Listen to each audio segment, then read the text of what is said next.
Florida is lying about eliminating property taxes. And yet, Florida politicians keep claiming that they are going to eliminate property taxes. And while yes, eliminating property taxes sounds amazing, it's a giant scam designed to fail. There are currently 13 proposals in the state of Florida, allegedly to eliminate property tax. But 13 proposals is insane. They only need one. One real solution is needed, and so far there is zero progress. In this video, we're going to discuss why the Senate dropped 5 proposals that are built to fail, why the House is sitting on 8 more dead-end ideas, and how DeSantis and 2 heavy hitters plan to eliminate property taxes for real. If you're new to the channel, welcome aboard. My name is Chris Igo. If you're a returning viewer, I appreciate your participation in our journey. Right now, the setup is in. We've got 13 proposals which are guaranteed to fail. Florida Senate has just introduced 5 new ballot proposals, and the Senate claims we'll put them all on the ballot and let the voters decide. In reality, multiple choices equal split votes, and split votes mean the likelihood of any of these bills passing with a 60% majority, which is required for constitutional amendments, is about 0% chance. And they know this. This intentionally kills real reform. Meanwhile, the Florida House has 8 proposals right now, none of which eliminate taxes. But it does allow those politicians to get to say, hey, we tried, we gave it our best shot, and it simply didn't work. Meanwhile, you get stuck with skyrocketing property tax bills. Now, I know there are a lot of folks out there that think that DeSantis can save the day, but the reality of it is, DeSantis can't do it by himself. And I certainly wish he could. But what I want and what I get are usually 2 very different things. Property taxes are not state taxes. Counties and cities set them. To eliminate property taxes on primary homes, Florida would need a constitutional amendment, which would require a 60% voter approval statewide. And that requires one clean proposal, not 13 confusing decoys. And I'm going to break each one of these proposals down so that you know exactly what they are and what you can do to ensure that we fix this problem. But these are the 5 proposals sent to the Senate and why they're going to fail. The first one up is SJR 270, which stands for Senate Joint Resolution. SJR 270 is fake relief for seniors only, and it applies if you're age 65 or higher, and you've owned your home for 5+ years, and you make less than $350,000 combined, but it still requires for you to pay school taxes, and school taxes are on the uptick. And this bill excludes millions of Floridians, and it punishes anyone earning over $350,000. It's not tax elimination, not even close. And next up on our list, we've got SJR 274, which really is the 20-year trap. If you live in your home for 20 years, your assessed value freezes. And if you live there for 30 years, you get a 50% exemption. And while I'm sure that sounds like relief and it might even sound good, the reality is most people don't live in their homes for that long. The average American moves every 13 years. And in my market, it's more like 5, or at least it seems to feel that way. The reality is most people will never qualify for this exemption. And while I'm sure it looks good and feels good on paper for some of these politicians, the inconvenient truth is it's designed so almost nobody benefits. Which brings me to SJR 278, a cap that helps almost nobody. SJR 278 limits reassessment increases only for homes under $500,000. The Florida median home price is $442,000, which eliminates 30 to 40% of buyers. And in West Del Rey, West Boynton Beach, Boca Raton, good luck finding a home priced at $442,000. If you find one, I can tell you one thing, you definitely don't want to live there. But they don't exist, so good luck trying to find one.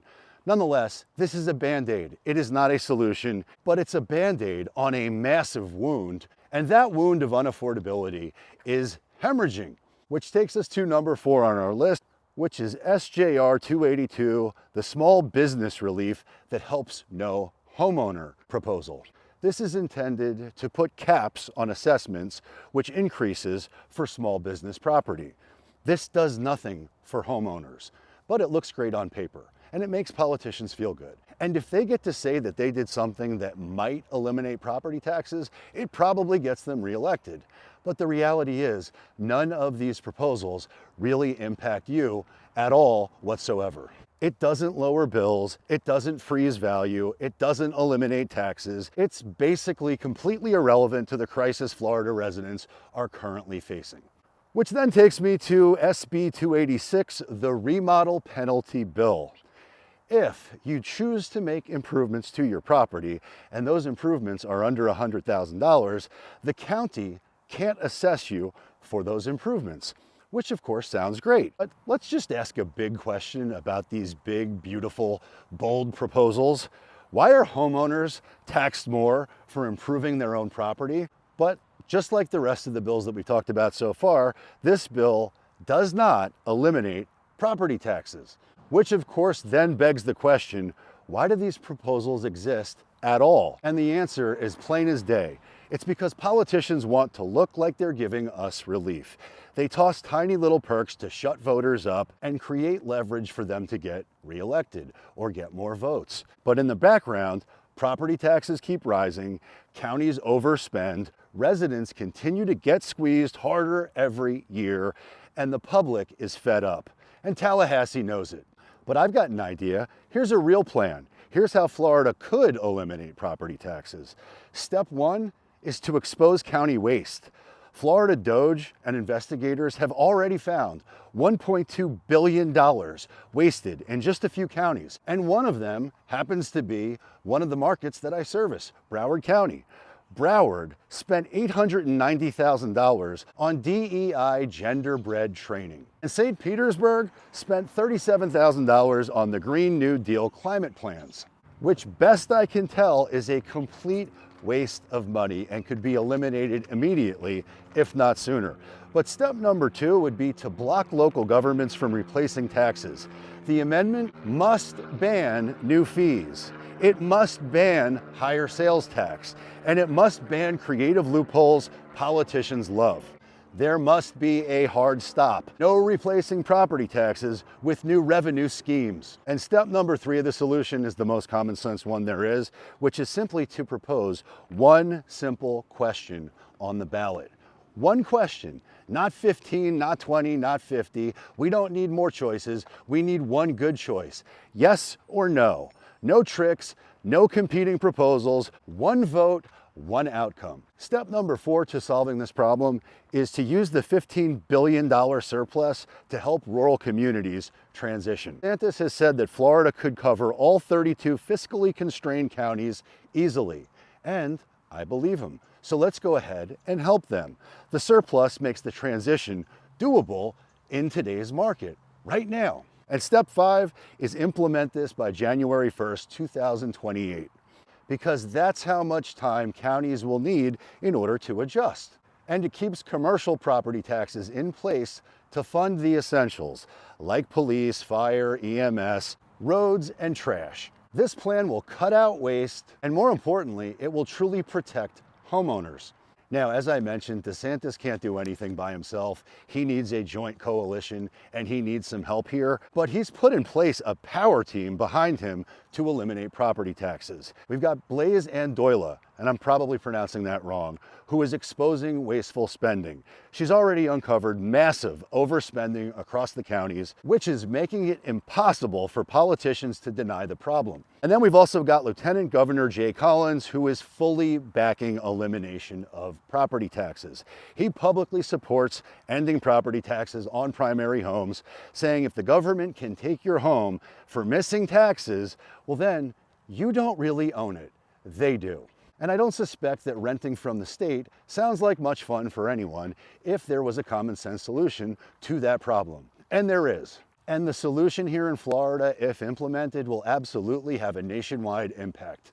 DeSantis is term limited in 2026, which means that the next governor will get to determine whether this plan stays in effect, whether it survives. And you can bet your sweet bippy that if Florida eliminates property taxes, other states will follow suit. And that trend is your friend and will absolutely redefine homeownership in America. And I realize this is not the typical video that I make, but this is too important. Here's where there is a call to action, because we can absolutely impact whether this actually makes it through or not. Here's what Floridians need to do now. 1, contact your state representative. I will put a link in the description. 2, demand one proposal, a joint resolution to eliminate property taxes on homestead homes. No excuses, no delays. If voters don't act now, they will bury and eliminate this plan quietly. And nobody wants for that to happen. So please take action now. I hope you enjoyed my video. If you're thinking about buying or selling, relocating in Florida, please give me a call. Chris Igo, 561-516-2442. We are a full-time, full-service real estate team of professionals that work together to ensure you find your dream home, dream lifestyle, and max out South Florida living to the fullest, while negotiating the best deal humanly possible. Like, subscribe, leave a comment down below, and until next time, peace!